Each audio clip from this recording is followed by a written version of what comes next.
Whitney was hitting the highest note of I Will Always Love You when Dionne Warwick grabbed the backup microphone and shocked everyone with what she did next. What happened in those 60 seconds wasn't what anyone expected from the young superstar, and it would define their family bond forever. The MGM Grand showroom was electric that September night in 1992. Every seat filled with the kind of crowd that only Las Vegas could assemble when Whitney Houston was at the absolute peak of her career. The Bodyguard soundtrack had just exploded across the world, spending 14 weeks at #1, and Whitney's voice was being called the greatest of her generation. Industry executives occupied the premium tables near the stage.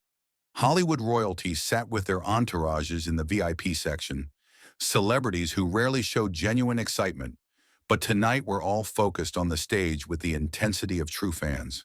The anticipation hung in the air like expensive perfume, thick and intoxicating. Before we continue with this incredible story, hit that subscribe button and let me know in the comments where you're watching from right now, because what you're about to witness is a lesson in grace under pressure that will give you chills. Whitney was commanding every soul in that room, riding the kind of wave that only happens when everything aligns perfectly. She'd already electrified the crowd with Greatest Love of All, How Will I Know, and I Want to Dance with Somebody.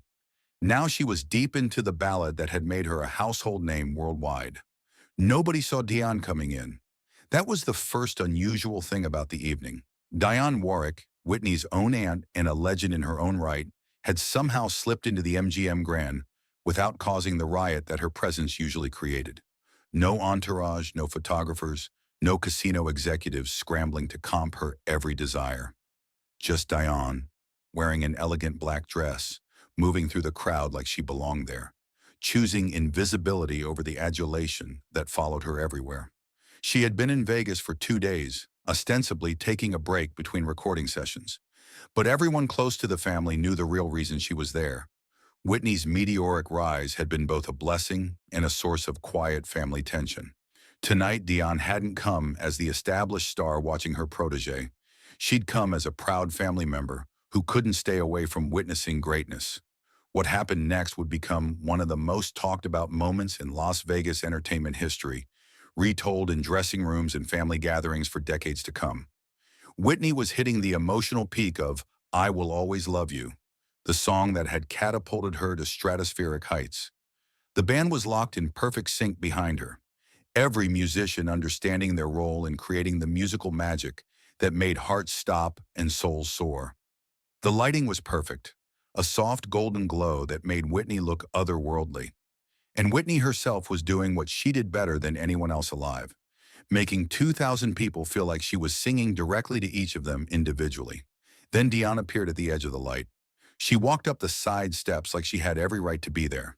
Like this was a planned collaboration, like sharing the stage with Whitney Houston was the most natural thing in the world. Her footsteps were confident, and her face wore an expression of pure musical appreciation mixed with family pride. The band stumbled for a moment, their instruments faltering as confusion rippled through them. Every musician looking to Whitney for guidance on how to handle this unprecedented situation. The audience gasped, a collective intake of breath that moved through the room like wind through wheat. 2,000 people simultaneously realizing that something extraordinary was unfolding before their eyes. But here's what nobody could have predicted about Whitney's reaction. Whitney kept singing, her voice never wavering, her eyes tracking Dionne's approach with an expression that nobody in that room could quite decipher, but everyone would remember forever. There was no anger, no territorial defensiveness that Vegas insiders might have expected. Instead, there was something that looked suspiciously like joy mixed with a complex swirl of emotions that only someone with their family history could understand. In that split second, Whitney's mind raced through 1,000 memories. Sunday mornings at her grandmother's house where Dionne would teach her vocal runs. The first time she heard Walk On By and realized that greatness ran in her family. The gentle corrections during childhood performances, always delivered with love, but with the expectation of excellence that had pushed Whitney to become who she was today. Standing there in the spotlight, facing her aunt who had appeared uninvited, but somehow inevitably, Whitney felt a surge of gratitude mixed with validation. Love combined with the desire to honor the woman who had helped shape her into the artist she'd become. Dionne reached for the spare microphone that stood stage right, lifted it from its stand with the confidence of a woman who had been performing for 3 decades, and joined in on the final verse. Her distinctive, raspy voice blending with Whitney's soaring soprano in a harmony that nobody had planned, but everyone had somehow been waiting to hear their entire lives. The magnitude of this moment cannot be understated. Dionne Warwick, uninvited and unannounced, had just walked onto Whitney Houston's stage during the most intimate moment of her set and started harmonizing like they had rehearsed this collaboration for months. It was the kind of move that could end relationships, create family drama, or turn into a power struggle that would dominate headlines for years. But Whitney had options, and everyone in that room knew what those options were. She could have stopped mid-verse, called security with a gesture, and had her own aunt escorted from her stage. She could have made a cutting remark, turned the moment into an awkward family dispute in front of 2,000 strangers. She could have simply walked off stage herself, leaving Dionne alone under the lights. Whitney did none of those things. Instead, she did something that would define her character for the rest of her life. Something that revealed the heart of who Whitney Houston really was beneath all the fame and pressure and expectations. She smiled. Not her famous megawatt performer smile that had graced magazine covers worldwide. This was something deeper, more authentic. A smile that said family first and welcome home, and I'm honored to share this moment with you all at the same time. She shifted slightly, making room for Dionne beside her at center stage, and adjusted her own microphone so their voices could blend properly. It was the gesture of a loving niece welcoming her mentor, not a superstar defending her territory. And then something magical happened that nobody in that room would ever forget. Something that would be talked about in whispered conversations at industry parties for decades to come. They sang together, Whitney and Dionne, the voice of a generation and the woman who had helped shape that voice, sharing a stage that was supposed to showcase one performer, but suddenly contained the power of 2 generations of musical excellence. Dionne's seasoned wisdom providing the perfect foundation for Whitney's raw emotional power to soar above, creating something that had never existed before and would never exist again. In the front rows, you could see tears streaming down faces that belonged to music industry veterans who thought they had seen everything. Record executives who had built their careers on understanding talent found themselves witnessing something that transcended the business entirely. The band, recovering from their initial shock with the professionalism that had made them Vegas legends, found their groove and locked in behind the 2 superstars. The rhythm section settled into a pocket that was both respectful and powerful, giving both women the space they needed to create vocal magic. The audience, slowly understanding that they were witnessing something that would become part of entertainment mythology, began to cheer with an enthusiasm that bordered on religious ecstasy. This wasn't the usual Vegas showroom cheering. This was something deeper, more reverent. Picture this scene, because the visual impact was extraordinary. 2 of the most recognizable voices in contemporary music, icons whose records had sold millions worldwide, standing shoulder to shoulder on a Las Vegas stage, sharing Whitney's biggest hit while 2,000 people watched in amazement. No competition between them, no ego demanding dominance, just 2 artists creating something beautiful together. The song ended with a harmony that seemed to hang in the air like a blessing. The applause that followed was volcanic, the kind that makes your chest vibrate with the sheer force of 2,000 people, expressing joy and disbelief simultaneously. Dionne stood there in the spotlight, suddenly aware that she had just done something completely unprecedented. She had crashed her niece's show, interrupted Whitney during her most vulnerable moment in front of 2,000 paying customers. But instead of embarrassment, what she felt was overwhelming pride mixed with gratitude for Whitney's gracious response. "Ladies and gentlemen," Whitney said, her voice cutting through the applause with that distinctive power that had made her famous, "I'd like you to meet someone very special. The woman who taught me everything I know about singing, about grace, about what it means to be a Warwick woman, the legendary Miss Dionne Warwick." The audience erupted again, but this time it was different. This wasn't just applause for a performance. This was recognition of something deeper, something about family and mentorship, and the passing of torches from one generation to the next. Dionne stood there momentarily speechless, not sure whether she was being celebrated or gently managed. Whitney turned to her, still holding the microphone, still wearing that authentic smile that had nothing to do with showmanship and everything to do with genuine love. "Aunt Dionne," Whitney said, her voice carrying clearly through the sound system, but somehow managing to sound intimate, like a private conversation between family members. "Since you came all the way up here, might as well stay for another song." The invitation was extraordinary by any standard.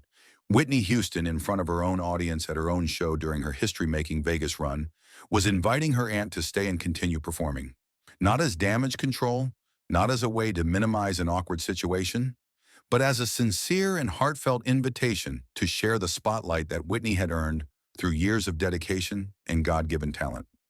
What happened over the next 45 minutes would become the stuff of legend. Whitney and Dionne trading songs back and forth like they were sitting around the family piano, duetting on classics that showcased both their distinctive styles, improvising harmonies that had never been heard before and would never be heard again after this magical night concluded. Between numbers, they entertained the audience with gentle family stories, playfully teasing each other with the warmth and affection of relatives who had shared decades of memories. The audience sat in rapt attention throughout, understanding that they were witnessing a once-in-a-lifetime event that no amount of money could have purchased separately. At one point during a brief pause while the band prepared for their next number, Dionne leaned over to Whitney and said something in a voice too low for the microphones to capture. Whitney's eyes filled with tears, and she laughed simultaneously, the complex emotional response of someone receiving unexpected validation from the person whose opinion mattered most. "You know what your problem is?" Whitney said, loud enough this time for the entire audience to hear. "You've got too much talent and too much experience for your own good. Lucky for me, I've got enough stage to share with the woman who made me possible." The audience erupted with laughter and applause, delighted by the exchange. Dionne bowed her head graciously, accepting the tribute with a dignity that surprised everyone who thought they knew the supremely confident performer from her public image. The show eventually had to end, as all shows must, but before the final number, Whitney did something that cemented her reputation as one of the most gracious performers in the history of show business. She gave Dionne the stage completely.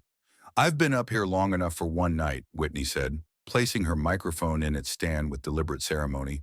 "But before I head backstage, I want to give my aunt a chance to remind these wonderful people why the name Warwick has meant excellence in music for decades." She turned to Dionne, extending her hand in a gesture that was part invitation, part blessing, part recognition of artistic legacy. "It's all yours, Aunt Dionne. Show them what you've got when you're not crashing other people's parties." For the next 20 minutes, Dionne gave a performance that reminded everyone why she was a legend in her own right, why her voice had been the soundtrack to countless lives, why respect in the music industry was something she had earned note by note, year by year.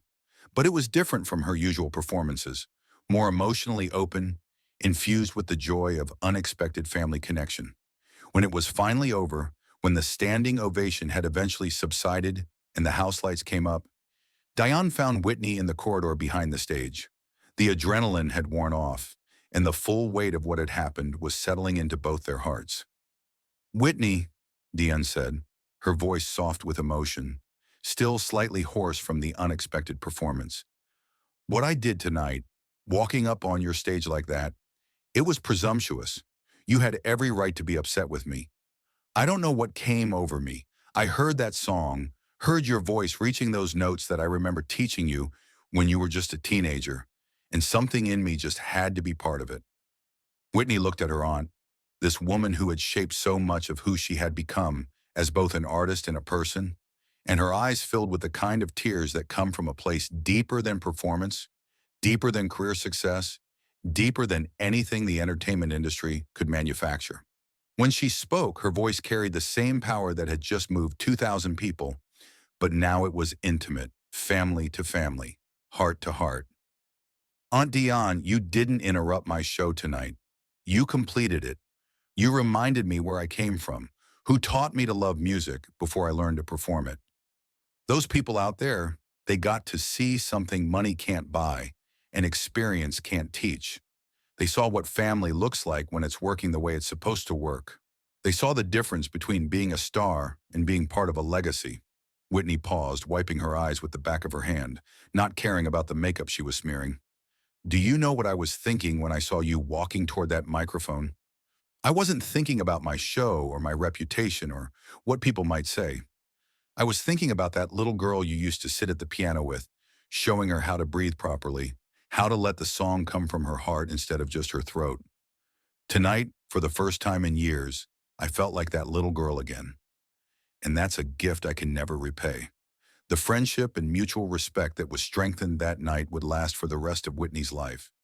Years later, when the pressures of fame became too much, when the spotlight felt more like a burden than a blessing, Whitney would remember this night as proof that music could be about joy instead of expectation, about connection instead of competition. It was never the kind of relationship that got photographed at premieres or written about in gossip columns.